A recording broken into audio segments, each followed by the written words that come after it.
A Werewolf Shifter Romance, written by Amelia Hart. Chapter 1. White Lies. The morning sun filtered through sheer curtains, painting patterns across Violet Hayes's face as she blinked awake. For a moment she forgot what day it was. Then reality crashed over her in a wave of nervous excitement that made her wolf stir restlessly beneath her skin. Today she was getting married.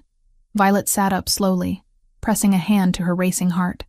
27 years of careful living, of being the responsible daughter, of doing everything right, had led to this moment. In 6 hours, she would walk down the aisle and become Luna to the Silver Pine Pack. She would bind her life to Cole Hartfield, the alpha who had pursued her with such focused intensity 3 years ago at that regional shifter conference. She could still remember that first meeting. She had been there representing her father, Theodore, who had been too ill to travel. Cole had approached her during the evening reception, his dark eyes fixed on her with an interest that made her skin flush. He had been charming, sophisticated, everything an alpha should be. When he asked for her contact information, she had given it without hesitation. Their courtship had been traditional, formal. Cole respected boundaries in a way that felt safe after a lifetime of watching her younger sister Scarlett chase excitement and drama. Where Scarlett was impulsive fire, Violet had always been steady earth. Their parents, Theodore and Claire, had made no secret of which daughter they preferred. Scarlett's beauty turned heads. Her confidence commanded rooms. Violet had learned early that being reliable was her value. 6 months ago, Cole had knelt before her in her parents' living room, with Theodore and Claire watching from the doorway. The proposal had been proper, witnessed, exactly as pack tradition demanded. Violet had said yes, because everything made sense. Cole was a good match. The alliance would strengthen both families. Love would come with time. That was what she had told herself every time doubt crept in during quiet moments. A knock on her bedroom door pulled Violet from her thoughts.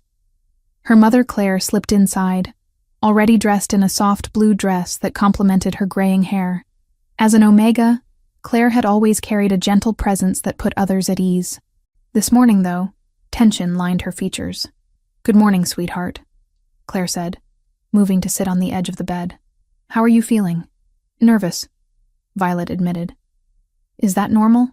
"Completely normal." Claire reached out to tuck a strand of Violet's long, chestnut-brown hair behind her ear. The gesture was tender, but something in her mother's eyes seemed distant. "Your father wanted me to remind you that the car will arrive at 9 to take you to the venue. Cole's family will already be there, setting up." Violet nodded. The wedding Ivy lifted a small Ziploc from her purse, the kind she used when she worked inventory at the clinic. "Marcella sent this over," she said, holding up a scrap of ripped lace. "She found it in her shop's trash this morning and thought you should see it." Violet's vision tunneled. The torn piece matched her ruined gown perfectly. Same scalloped edge, same beadwork pattern. "There's more," Ivy added softly. Security pulled the building's hallway feed. "Scarlett, you carried the garment bag in at 6:12 a.m., the day of the wedding, and walked out 10 minutes later without it." Scarlett's practiced poise wavered. Her mouth opened, then closed. "Say it," Violet whispered. "Say what you did." Scarlett looked anywhere but at her. "I didn't want you to look perfect," she said at last, voice cracking. "Not when I was the one he actually wanted. Was being held at a beautiful estate on neutral territory. A location chosen carefully to respect both packs' boundaries. Everything had been planned with political precision. Theodore had insisted on it. Her father's voice carried from somewhere downstairs, gruff and commanding as always.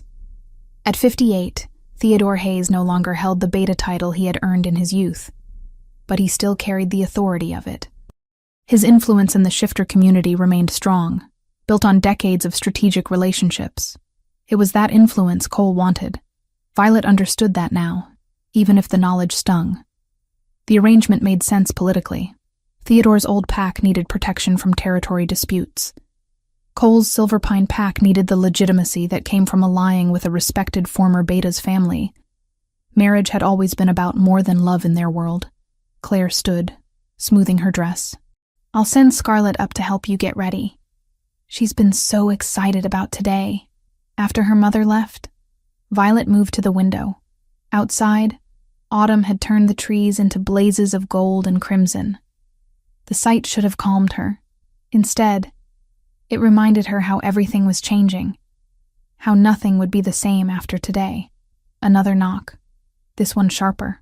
Scarlet entered without waiting for permission, her platinum blonde hair already styled to perfection, makeup flawless.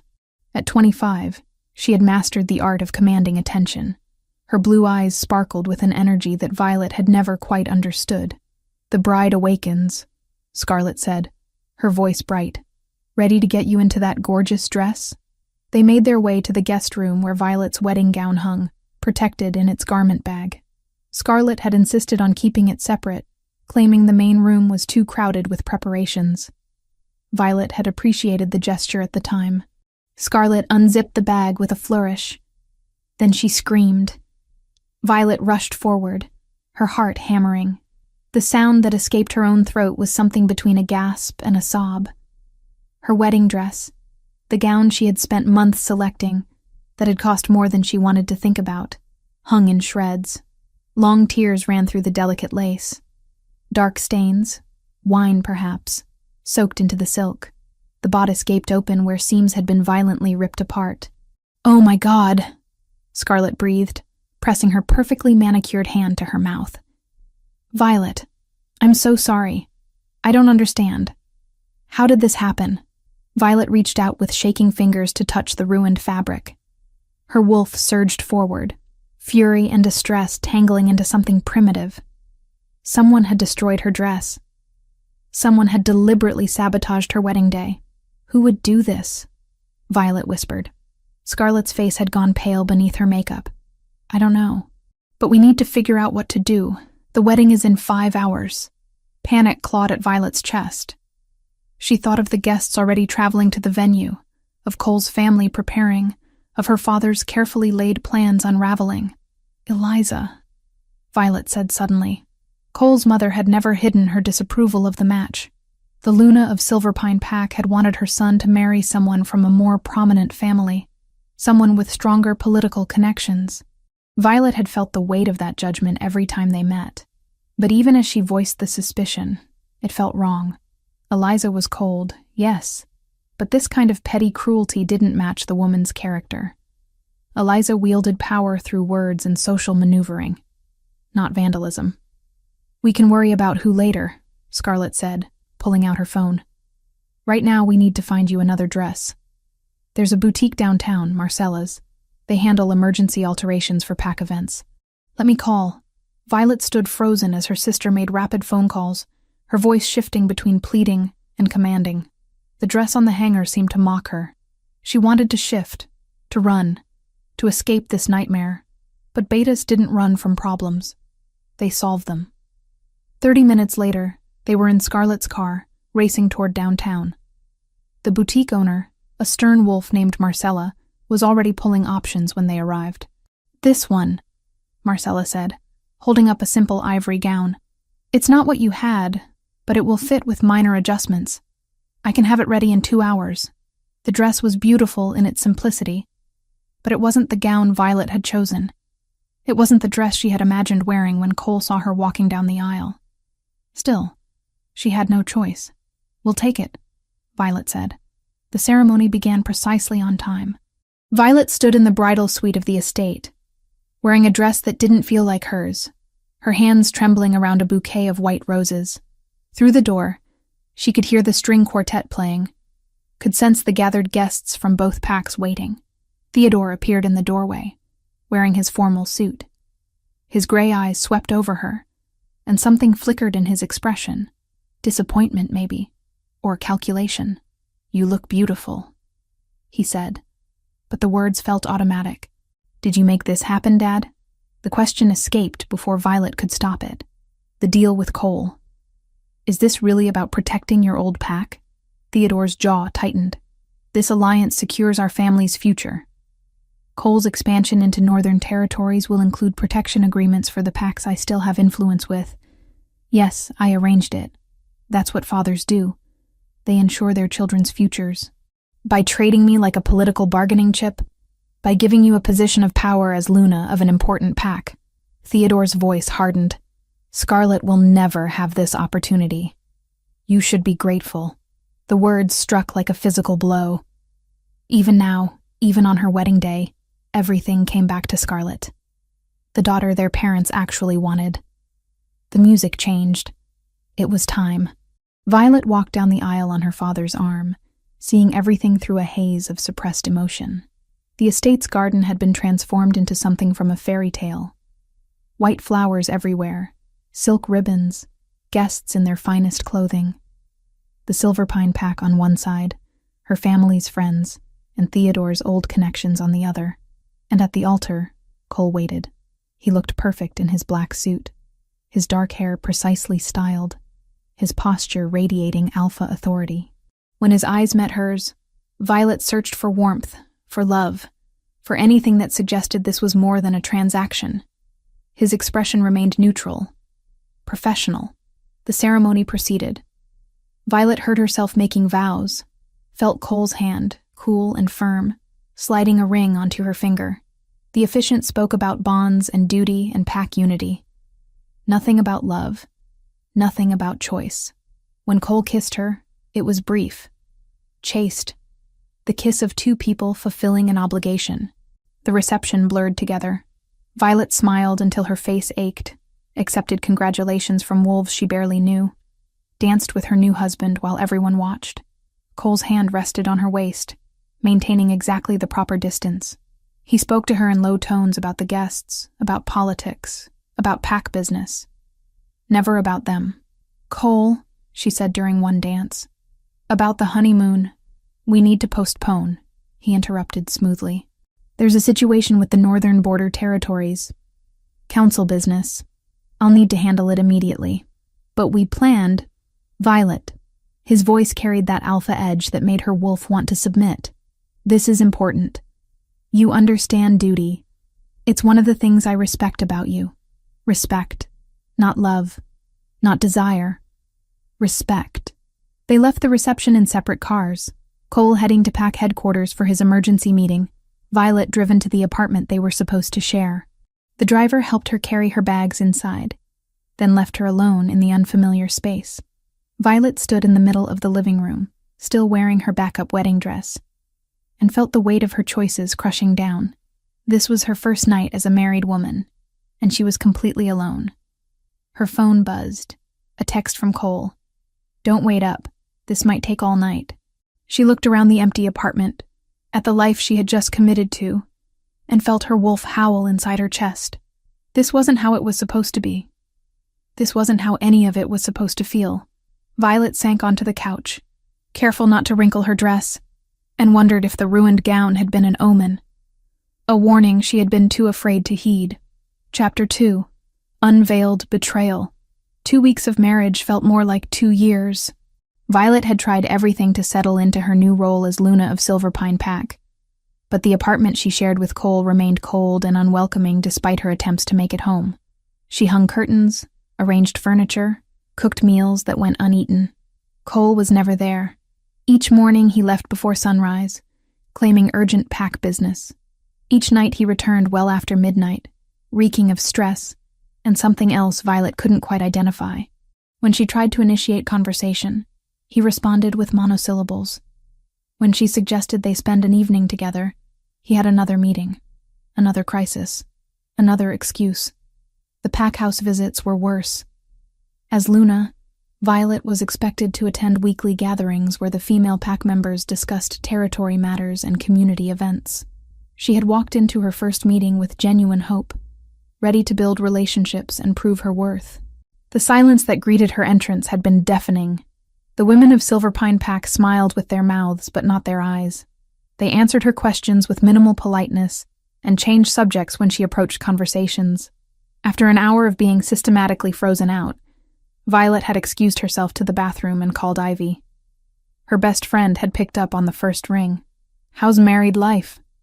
Ivy's voice was bright with forced cheer.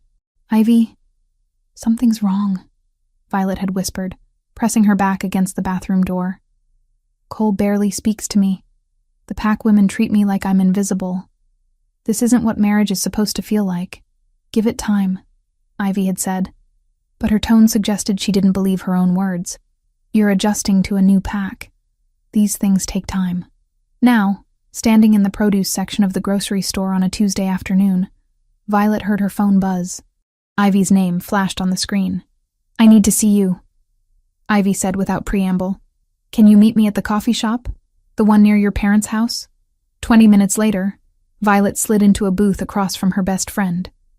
Ivy's expression was troubled, her usual confidence replaced by obvious discomfort.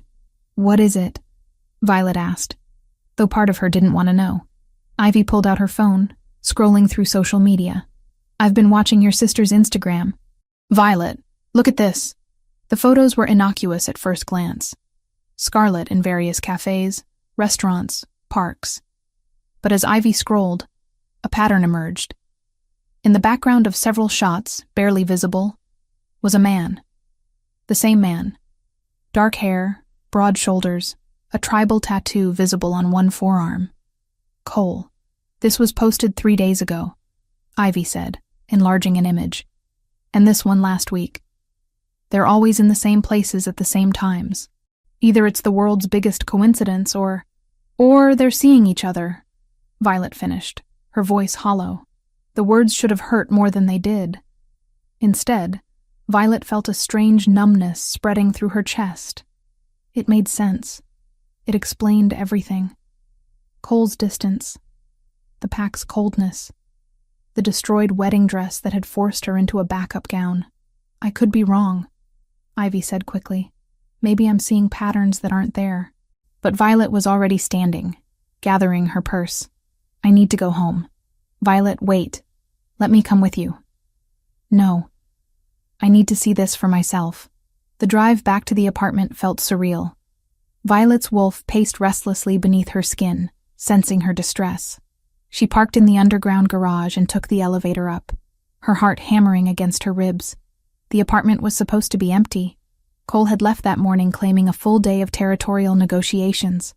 Violet unlocked the door quietly, stepped inside, and heard voices from down the hall, from Cole's home office. She moved silently across the hardwood floor, her shifter stealth making her footsteps soundless. The office door stood slightly ajar. Through the gap, she could see Scarlet adjusting her blouse, tucking it back into her skirt. Her lipstick was smudged, her hair mussed. Violet pushed the door open fully.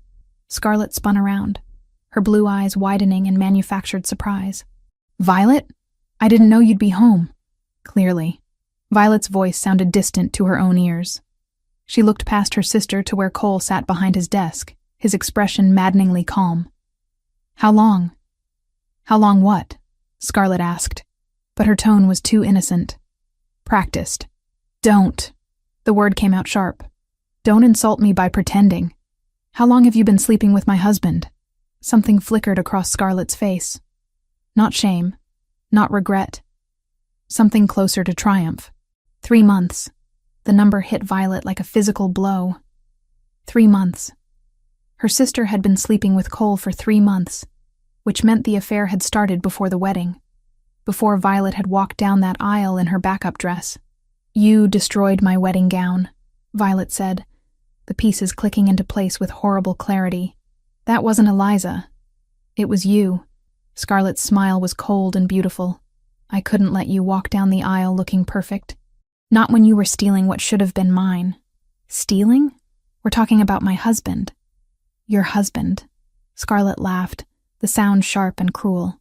He was never yours, Violet. He was always mine. From the moment we met at that charity gala 6 months ago. Do you really think Cole chose you? Plain, boring, responsible Violet? Cole finally stood, moving around the desk. His expression remained neutral, as if they were discussing weather rather than betrayal. Violet, we need to talk. You think? Violet's hands were shaking. Her wolf wanted to surge forward, to shift, to tear something apart. She forced the animal down through sheer will. Tell me this is a mistake. Tell me I'm misunderstanding what I'm seeing. You're not misunderstanding anything. Cole's voice was matter of fact. Scarlet and I have been involved for months. The marriage to you was necessary for political reasons. Your father's connections, his influence with the northern packs. I needed those alliances to expand Silverpine territory. The clinical way he spoke about using her made Violet's stomach turn. You married me for politics? You stood in front of our families in packs and lied? I made a strategic decision for the good of my pack. That's what alphas do. And Scarlet? Violet turned to her sister. What's your excuse? How could you do this? Scarlet's expression hardened. You've always gotten everything, Violet. Mom and Dad's approval for being the good daughter. Every opportunity handed to you because you're so responsible. Well, Cole wants me. He chose me. And there's nothing you can do about it. Violet's phone buzzed. She ignored it. It buzzed again and again. Cole glanced at his own phone, and something shifted in his expression. He looked at Scarlet, who was also checking her messages. A silent communication passed between them. What? Violet demanded. Scarlet's hand drifted to her stomach in a gesture so deliberate it had to be planned. I'm pregnant. The world tilted. Violet gripped the edge of Cole's desk to steady herself. What? Found out this morning. Scarlet continued, her voice dripping with false sweetness. Cole's going to be a father. Our baby is due in 8 months. Cole moved to Scarlet's side, his hand resting possessively on her waist. The gesture was intimate, familiar. Everything he had never been with Violet. I want Scarlet as my Luna, Cole said. We need to end this marriage. I'll arrange for a formal separation immediately and provide financial compensation. Separation? Violet's voice cracked. You want me to just disappear so you can play house with my sister? I need the marriage to remain legally valid for now, Cole clarified. The territorial agreements with your father are contingent on our union. But we'll live separately. Eventually, when the political situation stabilizes, we'll pursue dissolution through the council. You're keeping me chained to you for politics while you build a life with her? The reality of it crashed over Violet in waves. You planned this. All of it. Cole's silence was confirmation enough. Violet's phone rang. Her mother's name flashed on the screen. With numb fingers, she answered. Mom? Violet, honey, come home. Claire's voice was thick with tears. Your father just told me everything. Please come home. The drive to her parents' house blurred together. Violet found herself sitting in her childhood bedroom, her mother hovering anxiously while her father paced. I had no idea, Theodore said, his face ashen. Cole assured me he cared for you. The agreements, the territory protections, it was all supposed to secure our family's future. You sold me, Violet said flatly. You traded your daughter for political favors, and Cole took the deal and my sister. I thought, Theodore's voice broke. I thought I was protecting us. The Northern Packs needed Silverpine's support. Cole promised expansion, protection. I already signed everything. The agreements are finalized.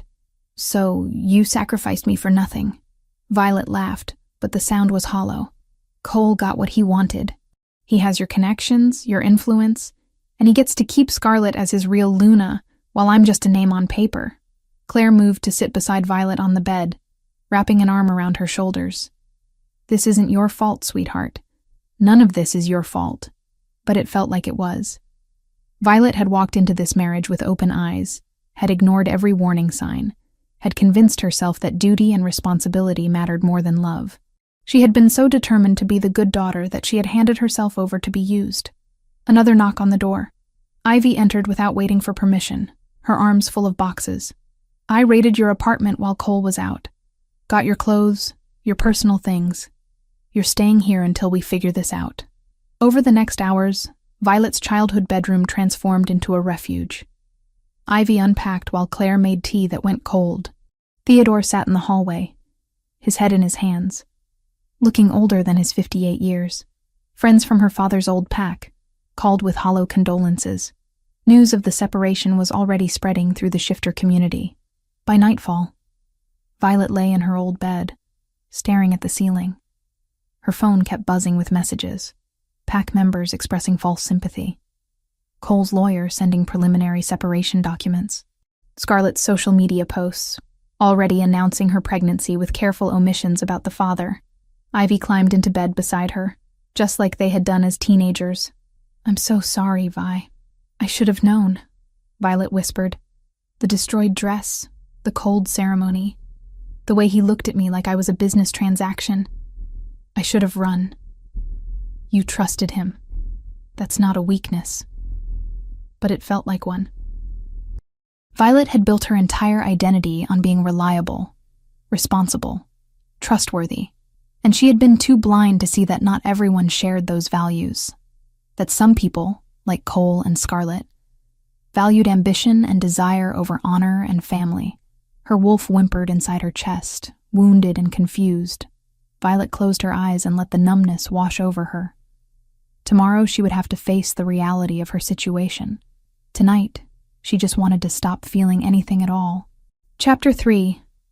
Moonlit Boundaries. 1 month. 30 days since Violet's world had shattered into pieces too small to reassemble. She moved through the hours in her childhood bedroom like a ghost, going through motions that felt increasingly hollow. Her wolf, once a steady presence beneath her skin, had become erratic, unpredictable. Sometimes it surged forward at the slightest provocation. Other times, when Violet tried to shift, nothing happened. "It's the trauma," her mother Claire said gently, sitting on the edge of Violet's bed. "Your wolf is protecting you the only way it knows how." But it didn't feel like protection. It felt like losing another piece of herself. Ivy had taken to visiting daily, bringing food that Violet didn't eat, and news from the outside world that she didn't want to hear. Scarlett had posted pregnancy photos on social media, her hand resting on a barely visible bump. Cole had been seen at pack functions with her on his arm. The Silver Pine wolves whispered about the separation, about the Luna who had failed to hold her alpha's interest. "You need to get out of here," Ivy said one afternoon, setting down a bag from the local deli. "Just for a few days. Clear your head." "I can't."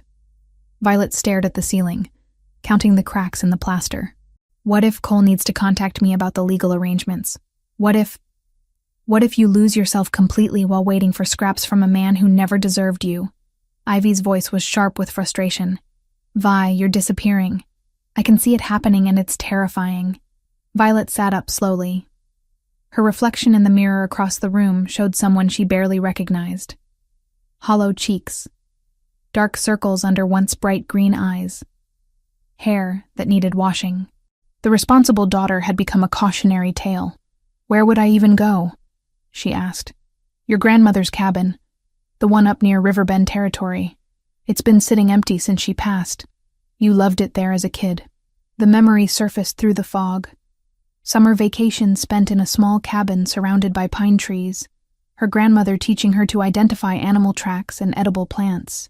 That had been before the family had fractured, before Scarlett had become the favorite, before Violet had learned that love was conditional.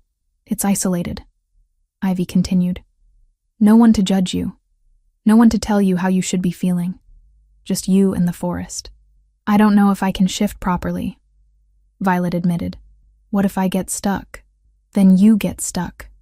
At least you'll be somewhere you can work through it without an audience." 2 days later, Violet found herself driving up a winding mountain road, her car packed with basics. The cabin appeared through the trees exactly as she remembered. Small but sturdy, with a wraparound porch and windows that looked out onto endless forest. Her grandmother had left it to her in the will, a gesture that had confused Violet at the time. Now she understood. Her grandmother had known she would need a sanctuary. The interior smelled of cedar and dust. Violet spent the first day cleaning, washing sheets that had been stored in the closet, sweeping away cobwebs. Physical work felt good, purposeful. By the time night fell, her muscles ached in a way that was almost pleasant. She stood on the porch as darkness settled over the forest. The moon was nearly full, its light filtering through the canopy. Her wolf stirred, restless and yearning. How long had it been since she had run? Weeks, maybe longer. Violet stripped off her clothes, leaving them folded on the porch railing. The shift came easier than she expected, though pain accompanied it. Bones realigning, muscles stretching, fur sprouting across skin that had been human moments before. When it finished, she stood on 4 legs, her senses suddenly alive with information. The scent of pine and earth, the sound of small creatures moving through underbrush, the pull of the moon overhead. She ran. For the first time in a month, Violet felt free. Her paws hit the ground in a steady rhythm. Trees blurred past. The night air filled her lungs with each breath. She ran without direction, without purpose, simply reveling in movement and speed, and the pure animal joy of existing in this form. She didn't realize she had crossed a boundary until the scent changed. The forest here smelled different, marked. This was pack territory. Violet skidded to a halt, her heart suddenly racing for different reasons. She had trespassed, entered another alpha's lands without permission. Every shifter knew the consequences of that mistake. The patrol appeared before she could retreat. 3 wolves, all larger than her, emerged from the shadows. Their postures were aggressive, but controlled. Guard wolves, doing their duty. The largest, a gray male with battle scars across his muzzle, growled low in his throat. Violet dropped into a submissive posture, belly low to the ground, ears flat. She had no excuse, no defense. She was a stranger in their territory, and pack law was clear about such violations. The gray wolf shifted to human form. "Don't move," he said, his voice carrying authority. "Nathan, alert the alpha. We have an intruder." One of the other wolves took off at a run. Violet remained frozen, her heart hammering. Cole had taught her about territorial disputes. Alphas could be brutal when defending their lands. At best, she would be escorted to the border and warned never to return. At worst, the minutes stretched. The 2 remaining patrol wolves circled her, keeping her trapped without physically touching. Violet's legs trembled with the effort of maintaining her submissive stance. Then she caught a new scent on the wind. Warm, complex, something that made her wolf perk up with interest despite their dangerous situation. Through the trees, a figure approached. He was tall, broad-shouldered, moving with an ease that suggested complete confidence in his territory. When he stepped into the moonlit clearing, Violet's breath caught. Griffin. As they walked, Violet realized her breathing matched his without trying. Inhale, exhale. A borrowed rhythm that steadied the ragged edges of fear. His scent, pine warmed by sun and something clean like river water, didn't crowd her the way other alphas did. It made space. When her paws slipped on loose needles, his hand hovered, but didn't touch until she nodded. Her wolf, skittish for weeks, went quiet, as if recognizing a pattern written under the skin. Westbrook. She recognized him from regional gatherings, though they had never spoken. The alpha of Riverbend Pack was younger than Cole, maybe early 30s, with light brown hair that looked deliberately tousled and eyes that caught the moonlight. Even in the darkness, she could see the faint dimple in his chin. He studied her for a long moment, his head tilted. Then, impossibly, he smiled. "Well," he said, his voice carrying warmth that seemed at odds with the situation. "This is unexpected. Nathan, what have we caught?" "Unknown female alpha," the gray wolf reported. "She crossed the eastern boundary approximately 10 minutes ago. No identification, no stated purpose." Griffin crouched down, bringing himself closer to Violet's eye level. "Hey there, little wolf. You seem lost. And scared. Neither of those things requires you to be quite so terrified." The gentleness in his tone made something in Violet's chest crack. She wanted to shift back, to explain, but her body refused. The trauma that had made shifting difficult also made it unpredictable. She was stuck. "Can't shift back?" Griffin asked, as if reading her thoughts. He glanced at his patrol. "Give us some space. I'll handle this." The other wolves retreated, though Nathan looked uncertain. "Alpha, we don't know if she's dangerous. Look at her, Nathan. She's barely holding herself together. I think I can manage." Once they were alone, Griffin sat cross-legged on the forest floor. The gesture was deliberately non-threatening. "I'm going to guess you didn't mean to trespass. You were running, lost yourself in the moment, and ended up somewhere you shouldn't be. Am I close?" Violet managed a small nod. "Thought so. Been there myself, actually. First year as Alpha, I was so stressed I shifted and ran straight through 3 different territories before I realized what I'd done. Caused a diplomatic incident. My beta still brings it up at parties." Despite everything, Violet felt the smallest flutter of amusement. So, here's what we're going to do, Griffin continued. I'm going to walk you back to the border. We'll take it slow. And I'm going to talk the entire way because silence is boring and you look like you could use a distraction. Sound good? Another nod. Griffin stood, brushing dirt from his jeans. Come on then. Stay close. They walked through the forest at an easy pace. True to his word, Griffin talked. He told her about the time his patrol had mistaken a very large dog for a rogue wolf and chased it through town. About the pack member who insisted on baking experimental desserts that usually ended in disaster. About the ongoing debate over whether movie night should feature action films or comedies. His voice was steady, calming. The stories were clearly meant to distract, to ease the tension in her frame. Violet found herself listening, her fear gradually receding. This wasn't how alphas were supposed to act. They were meant to be stern, commanding, focused on power and dominance. Griffin seemed more interested in making her comfortable. You're in pain, he said suddenly, his tone shifting. Shifting hurts you right now. Physical pain, not just the normal discomfort. Violet faltered in her steps.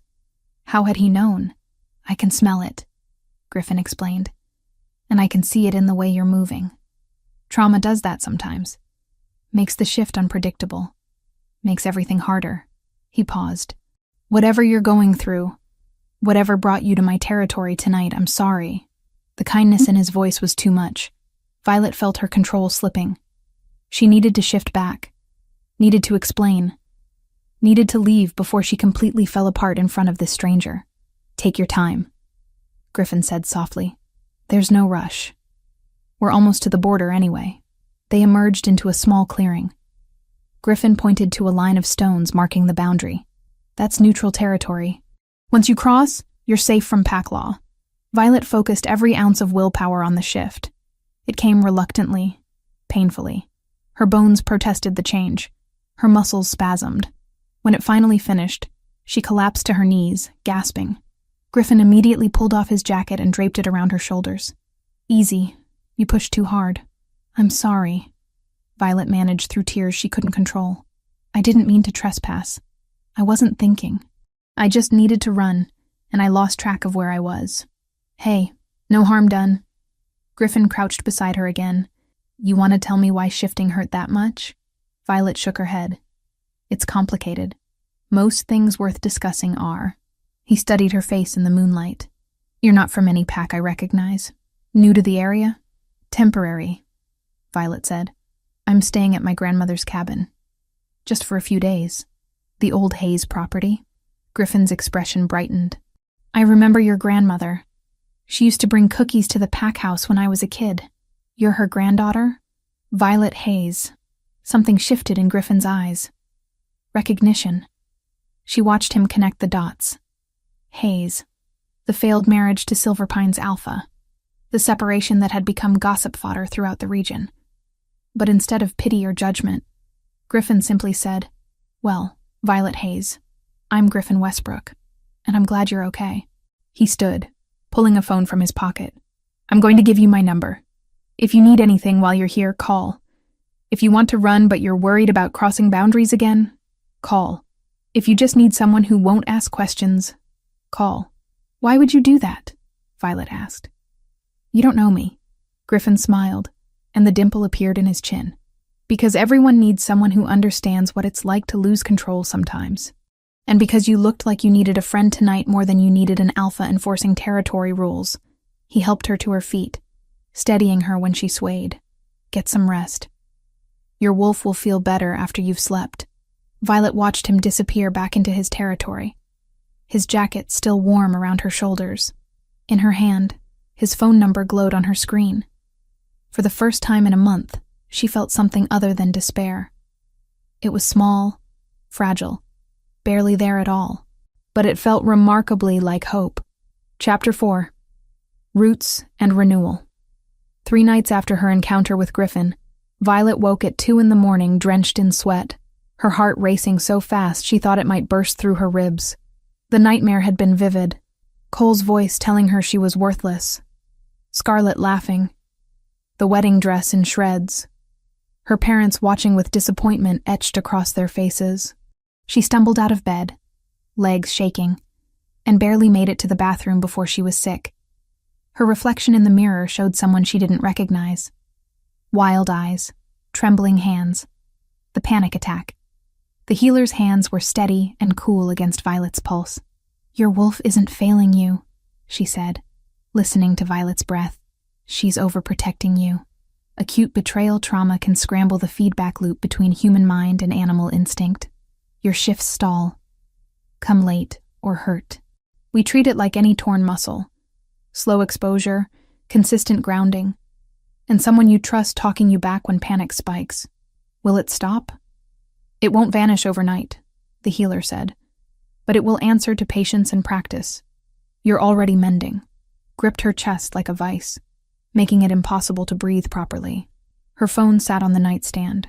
Griffin's number glowed on the screen from where she had saved it. Violet stared at it for a long moment, pride warring with desperation. She barely knew him. He was an alpha with responsibilities.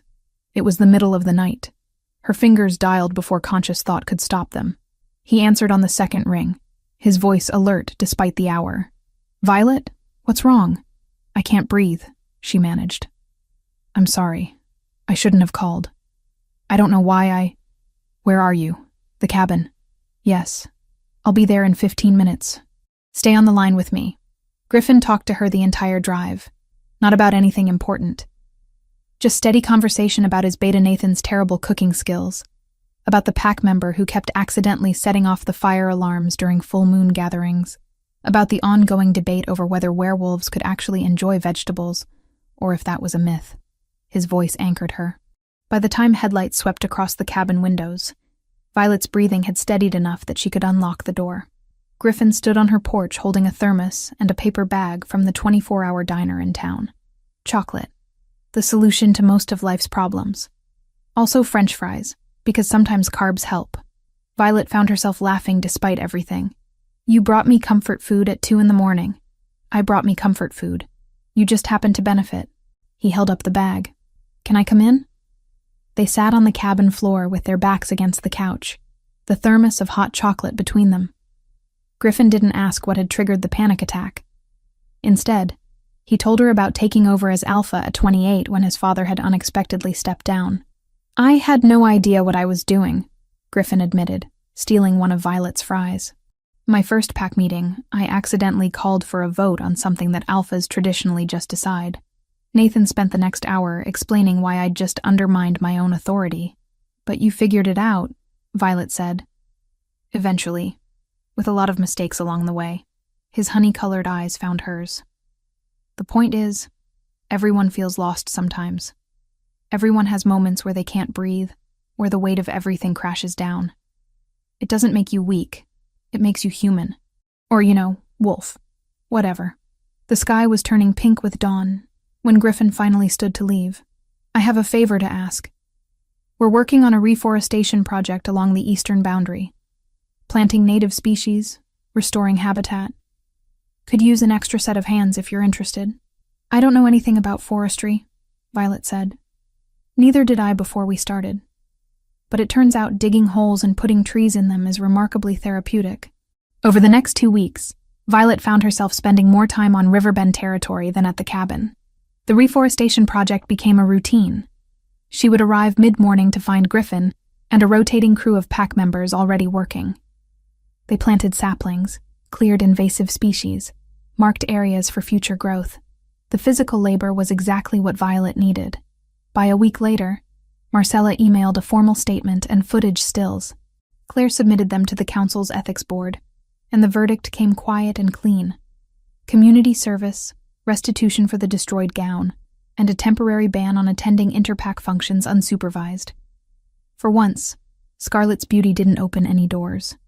The end of each day, her muscles ached in a satisfying way that left little energy for dwelling on her shattered marriage. The pack members treated her with casual friendliness, never mentioning silver pine or coal or any of the gossip that must have reached them. Griffin worked alongside everyone else, his shirt invariably covered in dirt by noon, his laughter carrying through the trees. He had a gift for making people comfortable. Pack members joked with him as easily as they followed his instructions.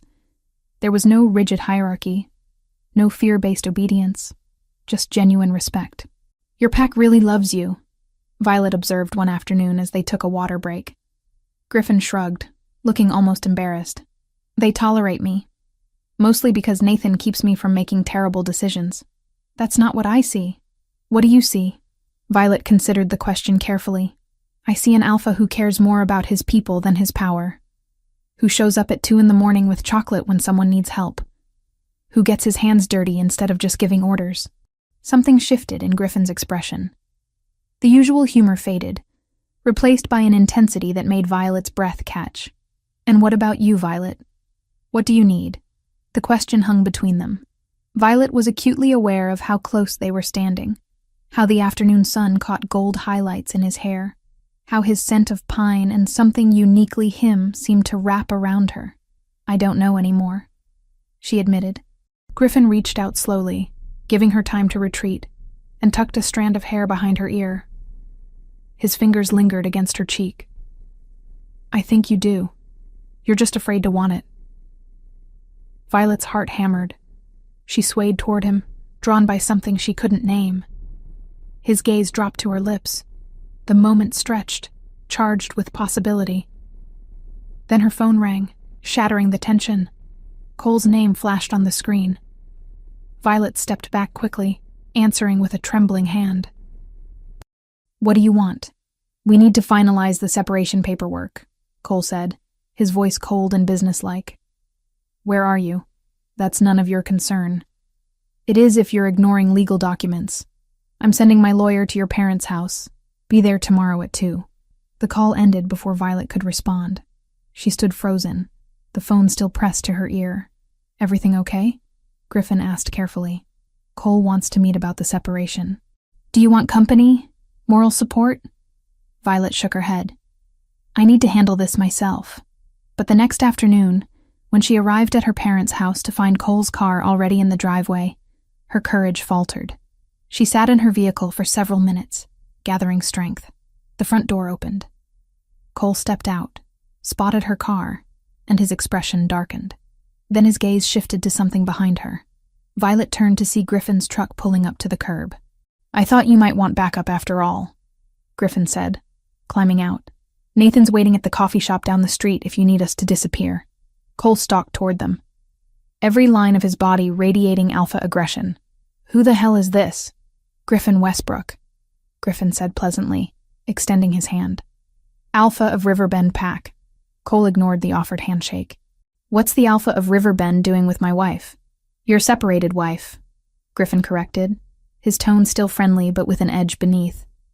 Who called me because she needed support. Something you seem to have forgotten how to provide. This is none of your business. Actually, when you make Violet uncomfortable enough that she needs someone else there, it becomes my business.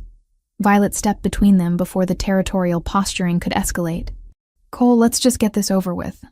But Cole's attention was fixed on Griffin, his nostrils flaring as he scented the air. You've been spending time together. I can smell him on you. We're friends, Violet said firmly. That's allowed, even in a separation. Friends. Cole's laugh was harsh.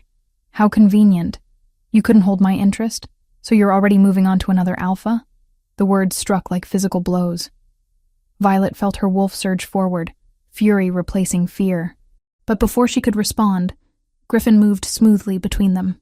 That's enough, Griffin said, his voice carrying alpha command now. You don't talk to her that way. You have no authority here. Cole snarled. Actually, we're on neutral ground, which means pack hierarchy doesn't apply. Griffin's pleasant demeanor had vanished completely, replaced by something cold and dangerous. What does apply is basic decency, which you seem to lack. For a moment, Violet thought they might actually fight. Both alphas were tense, ready to shift at the slightest provocation. The air crackled with supernatural energy. Stop. Violet's voice cut through the tension. Both of you. Griffin, thank you, but I can handle this. Cole, you want me to sign papers? Fine. But you don't get to comment on my life anymore. You lost that right when you chose my sister. She pushed past both of them into the house. Her parents were in the kitchen, pretending not to have witnessed the scene outside. Cole's lawyer sat at the dining table with a stack of documents, An hour later, Violet emerged having signed everything: formal separation, division of the minimal assets they'd accumulated in 2 weeks of marriage, agreements about how the legal marriage would continue for Cole's political purposes while they lived completely separate lives. Griffin was still there, leaning against his truck. Cole's car was gone. "You waited," Violet said. "Of course I waited." Griffin straightened. "Are you okay?" "I don't know." Violet felt exhausted down to her bones. He was right, wasn't he? About me not being enough to hold his interest. "Hey." Griffin caught her hand. "Cole's a manipulative bastard who used you for political gain. His inability to recognize your worth says nothing about you and everything about his deficiencies. You barely know me." "I know enough." Griffin's thumb traced circles on her palm. "I know you're brave enough to keep going after being betrayed by the 2 people who should have protected you. I know you laugh at my terrible jokes even when you're hurting. I know you work harder than anyone else on the planting project because you need purpose. That's more than enough to know you're remarkable." Violet felt tears burning behind her eyes. "Why are you being so kind to me?" Griffin was quiet for a moment. When he spoke, his voice was careful. "Because from the moment I saw you in my territory, terrified and unable to shift back, my wolf recognized something. I'm not going to pressure you. I'm not going to rush anything. But I need you to know that when I look at you, I see someone worth knowing. Worth protecting. Worth—" He stopped himself. "Worth what?" Violet whispered. "Worth waiting for. However long it takes." Later, after Griffin had left, Violet sat on her childhood bed and replayed the day. The confrontation with Cole. The way Griffin had stepped between them without hesitation. The feeling of his hand in hers. Her phone buzzed. A text from Ivy checking in. Another from her mother asking if she was okay. And one from Griffin. "Nathan says Cole's been talking to other alphas about forming an alliance against Riverbend, using Scarlett's pregnancy to gain sympathy. Thought you should know." Violet stared at the message. Cole was already weaponizing his relationship with her sister for political gain. The baby that wasn't even born yet was just another tool in his ambition. She typed back, "Thank you for telling me, and thank you for today." Griffin's response was immediate. "Anytime, literally. I meant what I said about calling whenever." Violet smiled despite everything. 3 weeks ago, she had been trapped in a marriage to a man who saw her as a transaction. Now she had found someone who saw her as a person worth defending, who made her laugh when she wanted to cry, who respected her boundaries while making it clear he wanted more when she was ready. She wasn't ready yet. The wounds were too fresh, the trust too damaged. But for the first time since her world had collapsed, Violet could imagine a future where she might be. Chapter 5. Shattered Illusions. 2 weeks after the confrontation with Cole, Violet received a call that pulled her back to the world she had been trying to escape. Marcus Brennan, the elder wolf who had mentored her through her teenage years, had passed away peacefully in his sleep. The funeral would be held at the Crescent Moon Community Center, the pack her father had once served. Violet stood in front of her closet at her parents' house, trying to decide what to wear. Black seemed too formal. Marcus had hated formal occasions. She settled on a simple gray dress and pulled her hair back. "You don't have to go," her mother Claire said from the doorway. "No one would blame you for staying away." "Marcus was there for me when no one else was," Violet said. "I'm not going to let Cole's presence keep me from saying goodbye." The community center was crowded when Violet arrived. Wolves from 3 different packs had come to pay respects to a man who had served his community for over 60 years. Violet slipped into a seat near the back, trying to remain invisible. She spotted Cole and Scarlett near the front. Her sister's hand rested on a small bump, visible beneath her elegant black dress. The pregnancy was showing now. Impossible to hide. Violet felt a pang that surprised her. Not jealousy. Something closer to pity. The service was beautiful. Speaker after speaker shared stories of Marcus's wisdom, his patience, his unwavering dedication to teaching young wolves about their heritage. When it ended, Violet stood to leave quickly, but a hand caught her arm. "Violet, wait." It was old Mrs. Chen, a friend of her grandmother's. "How are you holding up, dear?" "I'm managing," Violet said, glancing toward the exit. "That's good to hear. Such terrible business with your marriage. Mrs. Chen lowered her voice. But between you and me, I always thought there was something off about that boy. Too ambitious by half. Violet extracted herself as politely as possible and headed for the parking lot. She had almost reached her car when she heard rapid footsteps behind her. Violet, please. Scarlett's voice was strained. I need to talk to you. Violet turned slowly. Up close, her sister looked terrible despite the expensive makeup. Her eyes were red-rimmed. Her hands trembled. What do you want, Scarlett? Can we go somewhere private? Please. It's important. Against her better judgment, Violet followed her sister to a small park across the street. They sat on a bench beneath an oak tree, and for a long moment, neither spoke.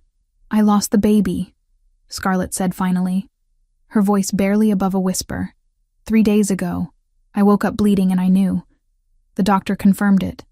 Miscarriage. The words hit Violet unexpectedly hard. Scarlett, I'm so sorry. That's terrible. Don't. Scarlett's voice turned sharp. Don't pretend to care. You probably wish this would happen. That's not true, Violet said, meaning it. I'm angry at you. Furious. But I would never wish that on anyone. Scarlett laughed bitterly. Well, it doesn't matter anyway. Cole doesn't know yet. I've been taking scent suppressors, the medical kind that mask hormonal changes. As far as he knows, everything's fine. Violet stared at her sister. Why would you lie about something like that? Because the moment he finds out, he'll leave me. Scarlett's composure cracked. The only reason he's with me is the baby. He told me that. Once there's no baby, there's no reason for him to stay. Scarlett, you can't fake a pregnancy. Eventually, I know. Scarlett's voice rose, then dropped. I know. But I need time. Time to figure out what to do. Time to make him fall in love with me for real. That's not going to happen, Violet said gently. Cole doesn't love anyone but himself. He could love me, if I just try harder, if I'm everything he needs. Scarlett grabbed Violet's hands. Please don't tell him. Please, you're my sister. You're supposed to protect me. Violet pulled away. I'm supposed to protect you? After what you did? After you destroyed my wedding dress and slept with my husband and told me you hoped I suffered? I didn't mean those things. I was jealous. I've always been jealous of you. Jealous of me? Violet's voice rose despite her attempt to stay calm. You were Mom and Dad's favorite. You got everything you ever wanted. What could you possibly be jealous of? You were good, Scarlett shouted. You were responsible and smart and everyone respected you. I was just pretty. That's all anyone ever saw. So when Cole looked at me like I was something more than a decoration, I couldn't let go, even if it meant hurting you. Violet stood. I can't help you, Scarlett. I'm sorry about the baby. I truly am. But I can't fix this for you. Please, Scarlett begged. I have no one else. You should have thought about that before you destroyed my life for your own entertainment. Violet walked away, her heart pounding. Behind her, she could hear Scarlett crying. Part of her wanted to turn back, to comfort her sister despite everything. But the stronger part knew that Scarlett had made her choices. The consequences were hers to bear. The confrontation with Scarlett should have been the worst part of the day. It wasn't. Violet returned to her parents' house to find a tense atmosphere. Her father Theodore sat at the kitchen table, his face drawn. Her mother Claire stood by the sink, her posture rigid. What's going on? Violet asked. Theodore looked up, and something in his expression made Violet's stomach drop. Sit down, Violet. I'd rather stand. Your mother and I have been talking about a lot of things, about the choices I made, about why I made them. Theodore's hands clenched on the table. You deserve the truth. About why I pushed you into the marriage with Cole. About why I always seem to favor Scarlett. Theodore, don't, Claire said quietly. She needs to know, Claire. She's earned that much. Violet sank into a chair, her legs suddenly unable to support her weight. Your mother wasn't my first mate, Theodore began. I was bonded before when I was 23. Her name was Catherine. She was beautiful, vibrant, everything I thought I wanted. We had 3 years together before she died in a rogue attack. Violet's breath caught. She had never known her father had been bonded before. I was destroyed, Theodore continued. I thought I would never feel anything again. And then I met your mother. And slowly, I learned to live again. We had you first. And you were perfect. Strong, intelligent. Everything a father could want in a daughter. Then why? Violet started. Let me finish. Theodore's voice was rough. 2 years later, Scarlett was born. And the moment I saw her, I saw Catherine. The same blonde hair, the same blue eyes, the same smile. It was like having her back in a way. And I couldn't help myself. I favored Scarlett because loving her felt like honoring Catherine's memory. The words landed like physical blows. Violet's entire childhood suddenly made horrible sense. The preferential treatment. The constant feeling of not being enough. It had never been about her at all. It had been about a dead woman she had never met. You sacrificed me for a ghost, Violet whispered. I sacrificed you for nothing, Theodore said, his voice breaking. I destroyed my relationship with you to preserve a memory. And when Cole offered his political alliance, I saw it as a way to give you value, to make up for years of treating you like you were less important. By selling me to a man who never wanted me? I thought it was a good match. Theodore's voice failed. Claire moved suddenly, her hand cracking across her husband's face. The sound echoed through the kitchen. Theodore didn't flinch. That's enough, Claire said, her voice shaking with fury. 55 years I've watched you choose a memory over your living daughter. I've kept quiet because I thought you would eventually see what you were doing. But you never did. You just kept hurting her. Claire. No. I'm done being silent. Claire moved to stand beside Violet's chair, her hand resting protectively on her daughter's shoulder. Violet is brilliant, compassionate, strong. She has been holding this family together while you've been lost in the past, and you repaid her by treating her like she was disposable. Theodore looked up at his wife, then at Violet. I'm sorry. I know it's not enough. I know I can't fix what I've broken. But I'm sorry. Violet stood, Claire's hand falling away. I need to leave. Violet, please. Her mother started. I can't be here right now. I just can't. She drove back to the cabin in a daze, her father's words echoing in her mind. Everything she had believed about herself, about her worth, had been built on a foundation of someone else's grief. She hadn't been unloved, because she was unlovable. She had been unloved, because she reminded her father that his first mate was gone. The realization should have been freeing. Instead, it felt like another betrayal. Violet parked the car and walked into the forest without conscious thought. Her wolf was howling inside her chest, frantic and wounded. She needed to shift, needed to run, needed to escape the crushing weight of knowledge she hadn't wanted. The shift came wrong, painful. Violet's bones cracked and reformed, but her human mind stayed present, tangled with her wolf's instincts. She could feel herself losing control, her animal nature surging forward to escape the emotional agony. She ran, through trees, across streams, not caring about direction or territory or anything except the desperate need to outrun the pain. Her wolf pushed harder against her consciousness, demanding full control. If Violet let go, if she surrendered to the animal completely, she might never come back. Shifters who lost themselves to their wolves rarely recovered their humanity. The thought should have terrified her. Instead, it felt almost appealing. What was human Violet anyway? A daughter unwanted by her father. A wife betrayed by her husband. A sister despised by her sibling. Maybe it would be better to just let go, to become only wolf, without memory or heartbreak. She was so lost in her spiral that she didn't sense the other presence until strong hands caught her mid-shift, human fingers tangling in her fur. Violet, stop. Griffin's voice cut through the chaos. I've got you. You're safe. She snarled, snapping at his hands. Her wolf saw him as a threat, something preventing her escape. I know you're hurting. Griffin didn't let go, even when her teeth grazed his arm. I know everything feels impossible right now. But you can't do this. You can't let your wolf take over completely. You'll lose yourself. Another voice, female. Vi, please, come back. Ivy appeared beside Griffin, her face pale with fear. Whatever happened, we can fix it. Just come back. The sound of her best friend's voice penetrated the fog. Violet's wolf hesitated, confused by the familiar scent. That's it, Griffin said gently.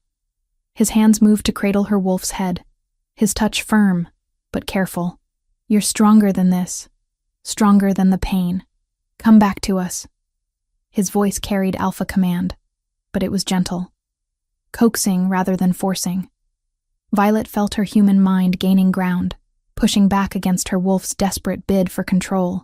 The shift back was agony, worse than anything she had experienced before. When it finished, she collapsed into Griffin's arms, naked and shaking and sobbing so hard she couldn't breathe.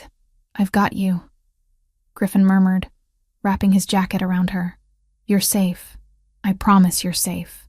Ivy knelt beside them, her hand rubbing circles on Violet's back. What happened? Everything, Violet managed between sobs. My father, Scarlet, Cole. It's all too much. Shh, Griffin said, pulling her closer. We're going to take you back to the cabin. You're going to rest. And tomorrow, when you're ready, we'll figure this out together. They half carried her back, Griffin holding her against his chest, while Ivy walked ahead to open doors and prepare the bed. Violet barely registered the movement. She was exhausted beyond anything she had ever felt, wrung out emotionally and physically. Griffin laid her gently on the bed, pulling blankets over her. He started to step back, but Violet's hand shot out, catching his wrist. Don't go, she whispered. Please don't go. Griffin exchanged a glance with Ivy, who nodded and quietly left the room. Then he sat on the edge of the bed, his hand finding Violet's. I'm not going anywhere, he said. My father never loved me, Violet said, the words spilling out. Not really. I was just a reminder that his first mate was dead. And Scarlet hates me because I was the good daughter, even though Dad didn't care. And Cole used me. Everyone just used me. Not everyone, Griffin said quietly. Ivy loves you. Your mother loves you. And He stopped, his jaw working. What? Violet asked. Griffin was silent for a long moment. When he spoke, his voice was careful. From the moment I found you in my territory, terrified and unable to shift back, my wolf recognized you, not as pack, not as friend, as mate. Violet's breath caught. I'm not telling you this to pressure you, Griffin continued quickly. I'm telling you because you need to know that not everyone sees you as something to use. Some of us see you as someone worth knowing, worth protecting, worth... He stopped again. Worth what? Violet whispered, echoing their conversation weeks ago. Worth everything, Griffin said simply. But I'll wait.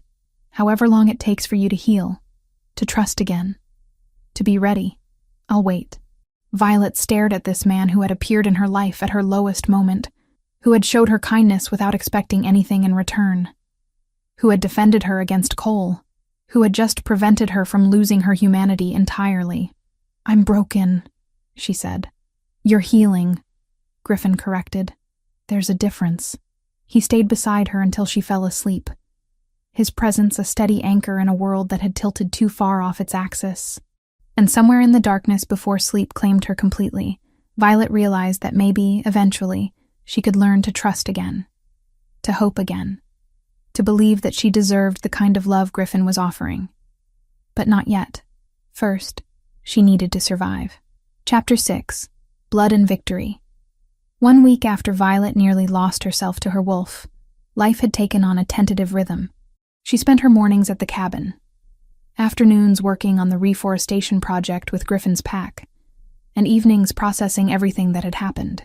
Griffin respected the boundaries she needed, but his presence remained constant, steady, safe. They were planting saplings along the eastern boundary when Nathan came running through the trees, his face grave. Alpha, we have a situation, Nathan said, barely winded despite the sprint. Cole Hartfield and a dozen of his warriors just crossed into our territory. He's demanding to see Violet. Griffin's expression hardened instantly. How many warriors? 12, all armed and in fighting stance. Violet's stomach dropped. This is my fault. I should leave before. You're not going anywhere, Griffin said firmly. He turned to Nathan. Alert the pack. Full defensive formation, but no aggressive moves unless I give the order. Violet stays with me. They met Cole at the main clearing, where territorial disputes were traditionally settled. Griffin's pack had assembled quickly, forming a protective semicircle behind their alpha. Cole stood with his warriors spread out in an intimidating display of force. Violet, Cole called out, ignoring Griffin entirely. We need to talk. Alone. Anything you need to say, you can say in front of witnesses, Violet replied, her voice steadier than she felt. Cole's jaw tightened. The separation was supposed to be temporary. I've decided it's time for you to return home. Our marriage remains legally valid, and pack law states that you're trespassing on my territory with an armed force, Griffin interrupted, his voice carrying alpha command. That's an act of aggression. I'm reclaiming my wife. Your separated wife who wants nothing to do with you, Griffin countered. Leave. Now. Cole's eyes flickered with something dangerous. You have no say in this, Westbrook. Violet is bound to me by legal marriage, witnessed by both packs and ratified by the regional council. Those agreements give me the right to demand her presence. Griffin stepped forward, placing himself between Cole and Violet. Those agreements were built on fraud. You used her for political gain while sleeping with her sister. Any alpha with integrity would dissolve the bond immediately. Integrity? Cole laughed coldly. This from the alpha who's been harboring another man's wife for weeks. How convenient that she ended up in your territory. In your bed. I'm not in his bed, Violet said sharply, though heat flushed her cheeks. And even if I were, it wouldn't be any of your concern. You gave up the right to care about my life when you chose Scarlett. Cole's expression twisted. Scarlett lied about the pregnancy. She lost it weeks ago and said nothing. Do you understand what that means? I gave up political stability, my mother's approval, everything, for a child that doesn't exist. So Scarlett's lie had been discovered. Violet felt a pang of something that might have been pity if she weren't so focused on Cole's current threat. That's between you and Scarlett, Violet said. It has nothing to do with me. It has everything to do with you. Cole's control was slipping. Without the pregnancy, without Scarlett, I need the marriage to remain valid. Your father's connections, the territorial agreements. So this is still about politics, Violet said quietly. Even now, you see me as nothing more than a useful tool. I see you as my legal wife who is refusing her duty. Something inside Violet snapped. Weeks of trauma, betrayal, and fear crystallized into cold fury. She stepped around Griffin, ignoring his warning growl. You want me back? Then fight for it, Violet said, her voice carrying across the clearing. I challenge you to a dissolution duel. Winner takes everything. Loser accepts the council's judgment without appeal. Shocked silence fell over both groups. Dissolution duels were rare. Ancient tradition invoked only in the most serious disputes. If Violet won, the marriage would be dissolved immediately, and all political agreements nullified. If Cole won, she would be bound to return to him with no legal recourse. Violet, no, Griffin said urgently. You don't have to do this. Yes, I do. She met his eyes. I'm done being a victim. Done letting him control my life. This ends now. Cole's smile was predatory. I accept. 3 days from now. Neutral territory. The regional council of alphas as witnesses. Agreed, Violet said, before anyone could stop her. After Cole and his warriors left, Griffin pulled Violet aside. Do you understand what you just did?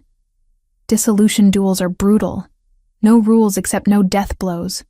Cole will try to break you. Then I'll break him first. Violet's hands were shaking, but her voice remained steady. I need this, Griffin. I need to prove to myself that I'm not the powerless woman he tried to make me believe I was. Griffin studied her face for a long moment. Then I'll train you. We have 3 days to turn you into a warrior. Those 3 days were the most physically demanding of Violet's life. Griffin woke her before dawn for conditioning runs. Nathan drilled her on defensive techniques.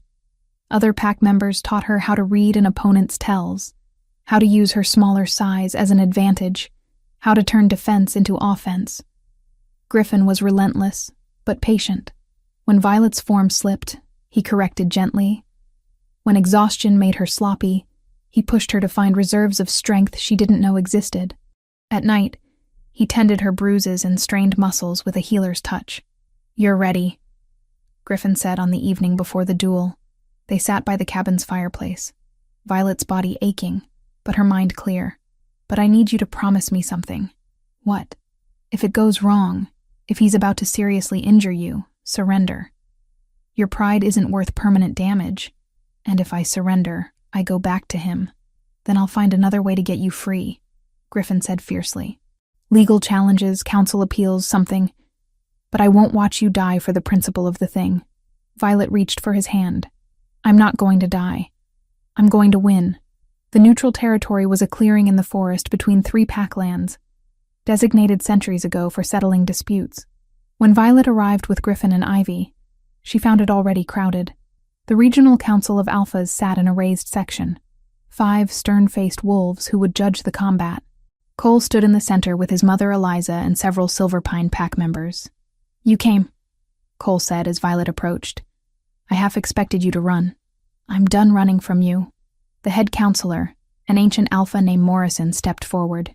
"This is a dissolution duel, called by Violet Hayes Hartfield against her legal mate Cole Hartfield. The rules are, no forged weapons, no poisons, no pack interference," head counselor Morrison intoned. "Natural objects at hand are permitted. No death blows. The duel ends upon yielding or incapacitation. Traditional. No weapons. No interference from seconds. No death blows. The duel continues until one party yields or is incapacitated. The winner's terms will be enforced by council law. Are both parties willing?" "I am," Violet said. "I am," Cole echoed. "Then begin." Cole shifted immediately, his wolf form massive and intimidating. He expected Violet to shift as well, to meet him as an equal predator. Instead, she stayed human, drawing on everything Griffin had taught her. A wolf's attacks were powerful, but predictable. In human form, Violet was more agile, more unpredictable. She could use tools, could think tactically instead of relying on instinct. Cole lunged. Violet dodged left, her hand closing around a fallen branch. When he came at her again, she swung hard, catching him across the snout. He yelped and backed off, surprised. "Shift," Cole snarled, his voice distorted by his wolf form. "Fight me properly." "No," Violet said. "I fight my way." She pressed her advantage, forcing Cole to defend against attacks he couldn't predict. A kick to his ribs, dirt thrown in his eyes. When he finally caught her arm in his jaws, she didn't panic. Instead, she used her free hand to gouge at his eyes until he released her. The fight lasted 20 brutal minutes. By the end, both were bleeding, exhausted, and desperate. Cole pinned Violet to the ground, his weight crushing her chest. His jaws opened near her throat. "Yield," he demanded. Violet's hand found a rock. With the last of her strength, she brought it down on Cole's temple. He collapsed sideways, dazed. She rolled on top of him, pressing her forearm across his windpipe, with just enough pressure to restrict his breathing. "You used me," Violet said, her voice raw. "You manipulated my father, betrayed me with my sister, and tried to keep me chained to you for politics. I want the council to know what kind of alpha you are." She raised her voice so everyone could hear. 3 months before our wedding, Cole started an affair with my sister. He married me knowing he wanted her. He used our bond to secure territorial agreements, then demanded separation while keeping the marriage legal for political gain. He cares nothing for pack loyalty or honor, only for power. Murmurs rippled through the crowd. The council alphas leaned forward, their expressions grave. "Is this true?" Morrison demanded. Cole couldn't answer with Violet's arm on his throat, but his silence was answer enough. Eliza's face had gone white with horror. "I yield, recorded for the rolls," Morrison declared. Alpha Cole Hartfield is formally censured for dishonor by deception and for advancing armed onto neutral land to coerce a separated spouse. Council review of Silverpine's pending claims is hereby opened. A rustle of shocked whispers moved through the crowd, like wind through dry grass. For the first time, Cole looked small. Counselor Dajan rose, gaze hard. Riverbend's healer confirmed scent maskers of the restricted class were purchased under an alias last month and administered without oversight. Such medical masking to mislead an alpha's legal decision is a censure-level offense. Notices will be served. Eliza flinched. Cole said nothing. Cole finally gasped. I yield. Violet released him and stood, swaying but triumphant. I want the marriage dissolved. All agreements nullified. And I want it recorded that Cole Hartfield violated pack honor through deception and betrayal. Morrison stood. The dissolution is granted. The marriage between Violet Hayes and Cole Hartfield is dissolved, effective immediately. All territorial agreements built on said marriage are nullified. He turned to Cole. You've brought shame to your pack, Alpha Hartfield. The council will be reviewing your other territorial claims. Consider your standing diminished. Griffin was beside Violet in an instant, steadying her. You did it, he said, wonder in his voice. You actually did it. I did. Violet agreed. Then her legs gave out. Griffin caught her, lifting her into his arms. I've got you. Ivy appeared on Violet's other side, tears streaming down her face. That was the most terrifying and amazing thing I've ever seen. As Griffin carried Violet away from the clearing, she caught sight of her parents in the crowd. Theodore looked stricken. Claire was crying, but smiling. Violet managed a small wave before exhaustion claimed her. Later, in the pack house where Griffin's healer tended her injuries, Violet lay on a medical cot, feeling every bruise and cut. Griffin sat beside her, holding her hand. I'm free, Violet said, marveling at the words. Actually, legally free. You are, Griffin confirmed. And you fought like a warrior to get it. I had a good teacher. You had the strength all along. I just helped you remember it.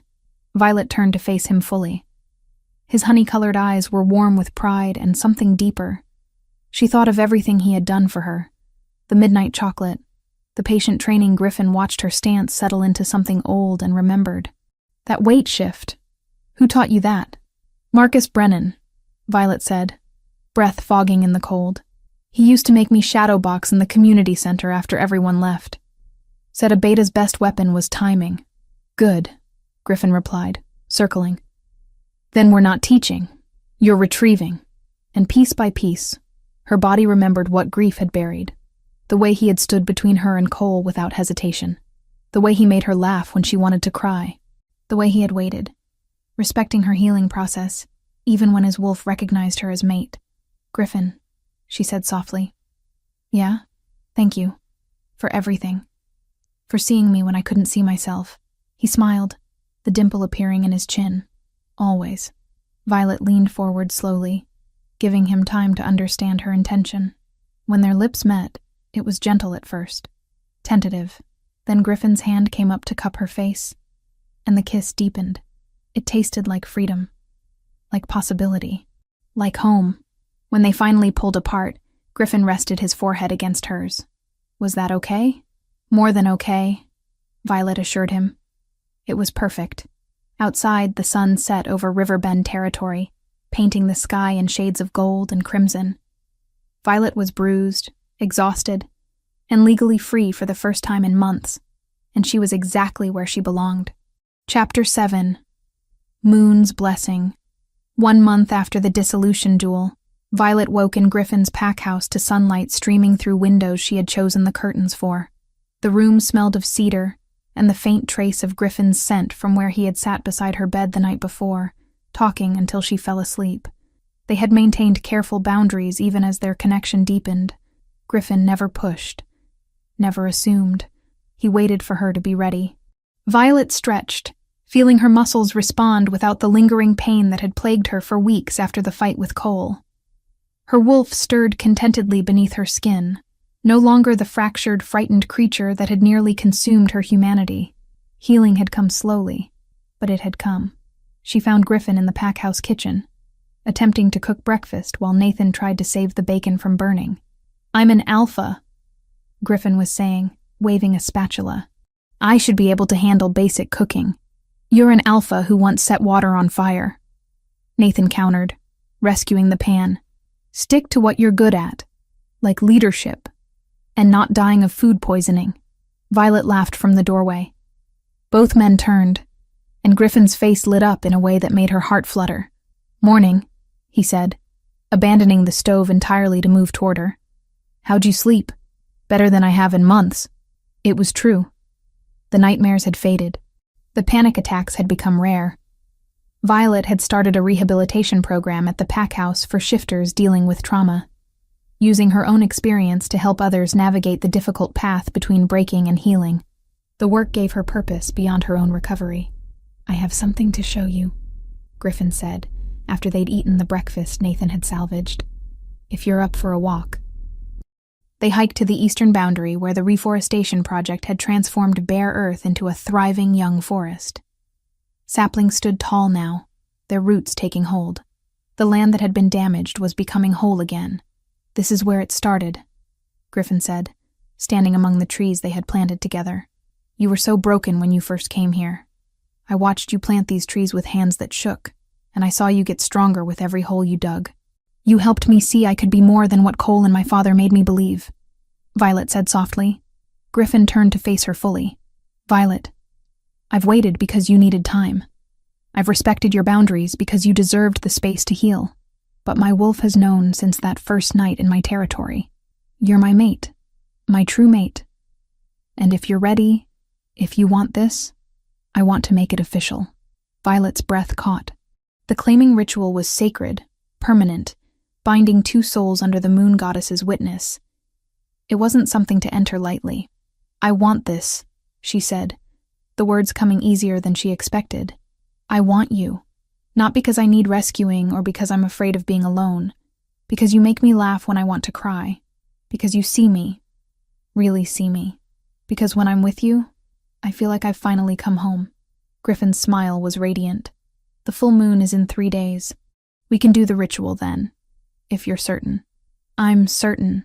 The claiming ritual required preparation. Violet spent 2 days with the pack's elders learning the traditional words, understanding what the bond would mean. She would become Luna of Riverbend. But more than that, she would become Griffin's mate in the eyes of the moon goddess and all shifter law. On the night before the ritual, Eliza Hartfield appeared at the pack house demanding to speak with the council.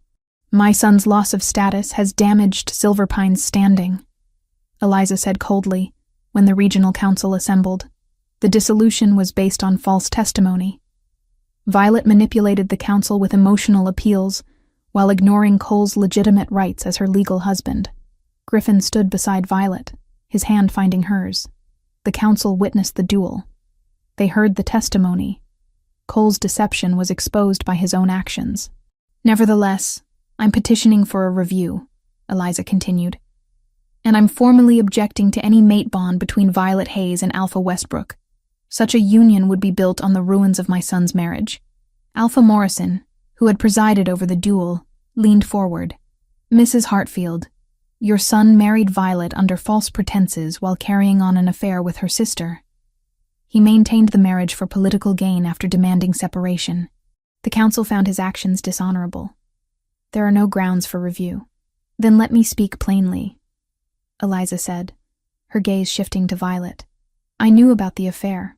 I knew Cole was sleeping with Scarlett before the wedding. I said nothing because I believed it would force the marriage to fail, giving my son an excuse to dissolve it and marry someone more suitable." The admission hung in the air. Violet felt Griffin's hand tighten around hers. "You knew," Violet said quietly. "That's why you were so hostile from the beginning. You wanted me to fail. I wanted my son to have a Luna worthy of his station," Eliza said. "You were always going to be temporary. I simply hoped you would realize it faster. Your son got exactly the Luna he deserved," Griffin said, his voice carrying alpha command. "A manipulative opportunist who lied about a pregnancy to keep his attention. Meanwhile, Violet has shown more honor and strength than Cole could ever understand." Morrison stood. "Mrs. Hartfield, your objection is noted and denied. The claiming ritual will proceed as scheduled. This council has spoken." After Eliza left, Violet felt surprisingly calm. The final piece of the puzzle had fallen into place. Eliza's hostility hadn't been about Violet's worth. It had been about protecting her son's ambition at any cost. "Are you okay?" Griffin asked once they were alone. "I'm better than okay," Violet said. "She doesn't get to define my value anymore." None of them do. The full moon rose over Riverbend territory in brilliant silver glory. The pack gathered in the clearing designated for sacred ceremonies, forming a circle around the ritual space. Violet wore a simple white dress, her long chestnut hair loose around her shoulders. Griffin stood waiting, dressed in traditional ceremonial clothing, his honey-colored eyes reflecting the moonlight. The pack elder began the ceremony with words older than memory.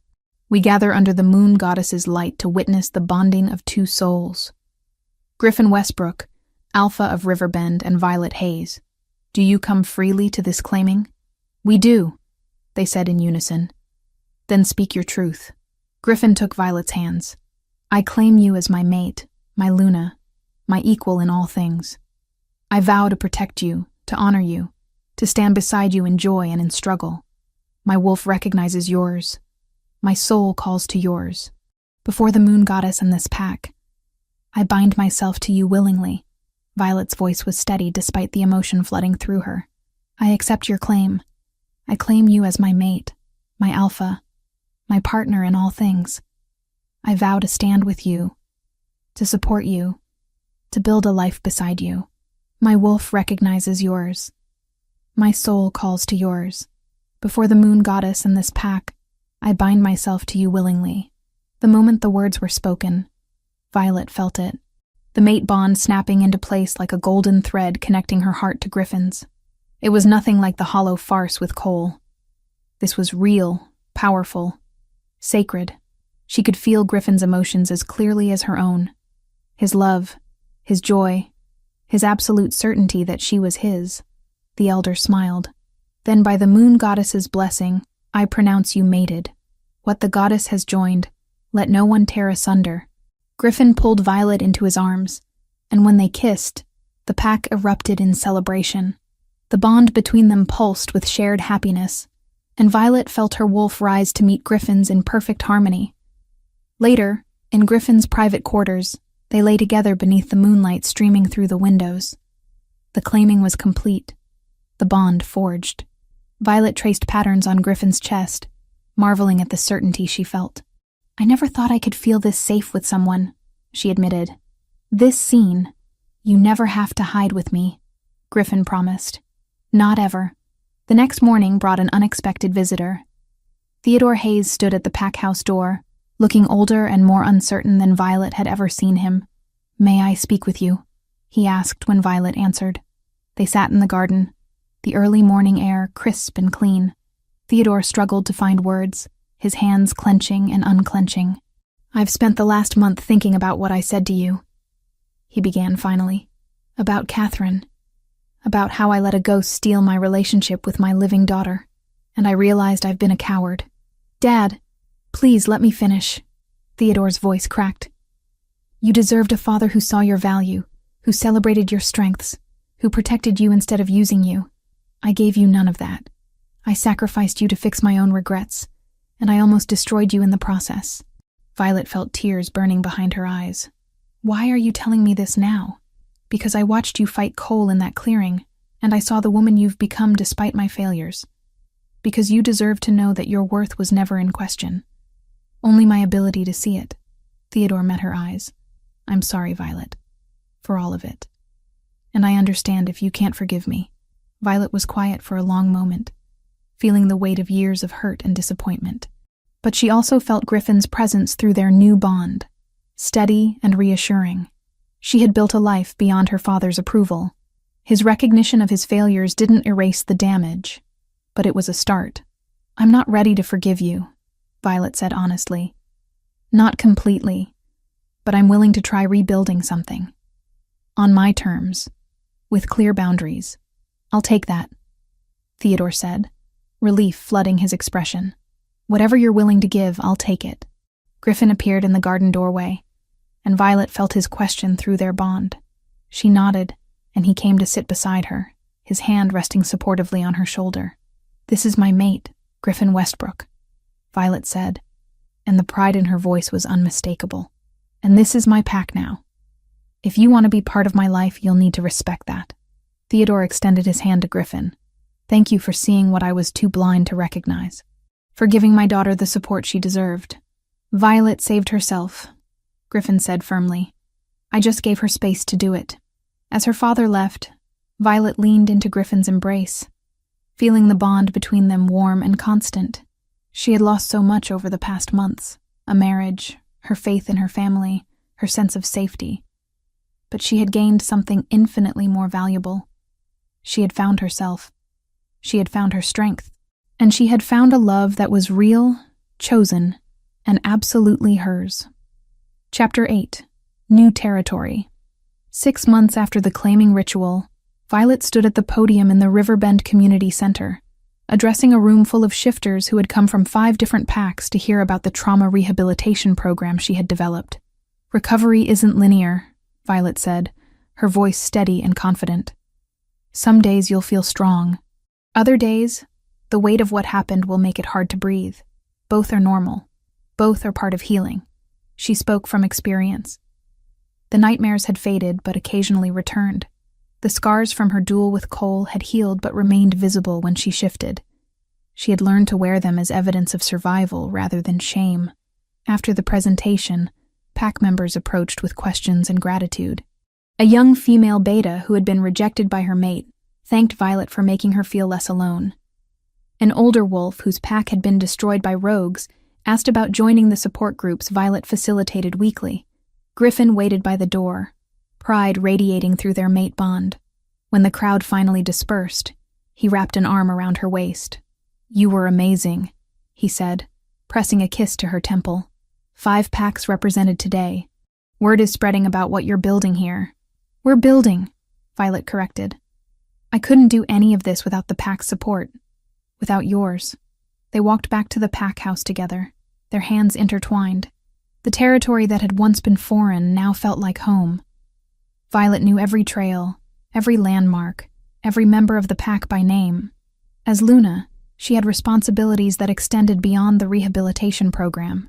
She mediated disputes, organized community events, represented Riverbend at regional council meetings. The work fulfilled her in ways she hadn't known were possible. Nathan met them at the entrance, holding a tablet. Alpha, Luna, we've got confirmation. The regional council approved the sanctuary proposal. The land is officially ours. Violet felt joy surge through the mate bond as Griffin grinned. They approved it? All of it? Every acre. The designation goes into effect next month. The Wolf Sanctuary had been Violet's dream project since becoming Luna. A protected territory on the border where wild wolves could live safely, away from hunters and human development. Griffin had supported the idea immediately, helping her navigate the complex bureaucracy of land acquisition and environmental protection laws. We need to celebrate, Griffin said, pulling Violet close. This is huge. Later that evening, the pack gathered for an impromptu celebration. Ivy appeared with champagne she had apparently been saving for exactly this occasion. To the Luna who makes things happen, Ivy said, raising her glass. And to my best friend, who never stopped fighting for what matters. Violet hugged Ivy tightly. Thank you for never giving up on me, even when I'd given up on myself. That's what family does, Ivy said. She had been formally named Beta Female of Riverbend 3 months ago, a position she filled with the same fierce loyalty she had always shown Violet. Besides, someone had to keep you from making terrible decisions. It's practically a full-time job. The celebration continued into the night. Pack members congratulated Violet, shared stories about wildlife they hoped the sanctuary would protect, and made plans for the dedication ceremony. Griffin stood beside her throughout, his hand never straying far from hers, his presence a constant source of strength. As the crowd thinned, Violet noticed an envelope that had been left on the gift table. Her name was written in familiar, shaky handwriting. She opened it to find a letter from Scarlet. The writing was stilted, clearly composed with help from a counselor. Scarlet wrote about the rehabilitation facility where she had been living for the past 4 months, working through alcohol dependency and the self-image issues that had driven so many of her destructive choices. She didn't ask for forgiveness. She didn't make excuses. She simply acknowledged the damage she had caused and expressed hope that someday They might find a way to be sisters again. Violet folded the letter carefully. She wasn't ready to forgive Scarlet. Maybe she never would be. But she could acknowledge that her sister was trying to change, to become better than the person who had destroyed a wedding dress out of spite and jealousy. She wrote a brief response that night. "I'm glad you're getting help. I hope you find peace. That's all I can offer right now." It was honest. It was enough. 2 days later, Cole appeared at the border of Riverbend territory. He requested a formal audience with the Alpha and Luna, following proper protocol for once. Griffin wanted to refuse, but Violet agreed to meet him with Nathan present as witness. They met in a neutral clearing. Cole looked diminished somehow, his confidence stripped away. News had spread about how he had lost half his territory to a rival pack after the regional council's investigation exposed years of shady political maneuvering. The Silver Pine pack that had once seemed so powerful was now struggling to maintain relevance. "I came to apologize," Cole said without preamble, "for everything. For using you, for the affair with your sister, for trying to force you back after the separation. You deserved better." Violet studied the man who had once held so much power over her life. She felt nothing. No anger, no satisfaction, not even pity. Just a distant recognition that he was someone who had briefly been part of her story, but no longer mattered. "I don't forgive you," Violet said calmly. "And I don't hate you either. I just don't think about you anymore. You're part of a past I've moved beyond." Cole flinched. "I understand. I just wanted you to know that I see now what I lost, what I threw away. You didn't lose me, Cole. You never had me. You had a transaction, a political arrangement. That's all it ever was." After Cole left, Griffin pulled Violet into his arms. "You okay?" "Better than okay," Violet said, meaning it. "He doesn't get to live in my head anymore. He doesn't get any space in my life at all." The next afternoon brought a visit from Theodore and Claire. They had been coming regularly since the claiming, slowly rebuilding their relationship with Violet on her terms. The progress was gradual, but real. Theodore had started therapy to work through his grief over Catherine. Claire had become more assertive, no longer allowing her husband to dictate family dynamics. They sat in the garden behind the pack house, drinking tea while Griffin tactfully gave them privacy. "Your mother and I wanted to tell you in person," Theodore said. "We're selling the house, moving to a smaller place closer to your mother's sister in the Northern Territories." "That's a big change," Violet said carefully. "It's time," Claire said, reaching for Violet's hand. "That house holds too many painful memories. Too many years of me being silent when I should have spoken up. We need a fresh start, and we wanted to give you this," Theodore said, sliding an envelope across the table. Inside was a check for a substantial amount. "Money from your grandmother's estate that should have gone to you years ago. We held on to it because I thought I knew better how to invest it.